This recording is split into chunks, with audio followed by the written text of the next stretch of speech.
நகைக்கடன், சுய உதவிக்குழு கடன், பயிர்க்கடன் தள்ளுபடின்னு தமிழக பட்ஜெட்ல இப்படி அறிவிப்புகள் மாசா வெளியாக இருக்கா?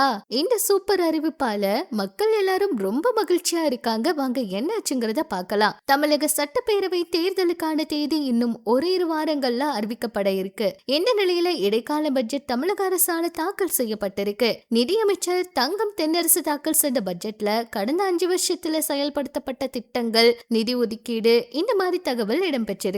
குறிப்பா மகளிர் உரிமை தொகை, ரெட்ரோ ரயில் திட்டம், ஒவ்வொரு துறைக்கும் ஒதுக்கப்பட்ட நிதிகளை பட்டியலிட்டு சொன்னாங்க. அந்த வகையில நகைக்கடன் தள்ளுபடி, மகளிர் சுய உதவிக்குழு கடன் தள்ளுபடி இந்த முக்கிய தகவலை சொன்னாங்க. திமுக பொறுப்பேற்றவுடன் 12,350 கோடி ரூபாய் பயிர்க்கடனும், 4,889 கோடி ரூபாய் நகைக்கடனும், சுய உதவிக்குழுவோட 2,118 கோடி ரூபாயும் தள்ளுபடி செய்யப்பட்டிருக்கிறதா சொல்லியிருக்காங்க. இந்த முறையும் தேர்தல் அறிவிப்புகள் எப்ப வெளியாகும், எப்ப இந்த கடன்கள் எல்லாம் தள்ளுபடி ஆகும், தள்ளுபடி பற்றி ஏதாவது அறிவிப்பு வெளியிடுவாங்களான்னு ஆவலோடு மக்கள் காத்துக்கிட்டு இருக்காங்க.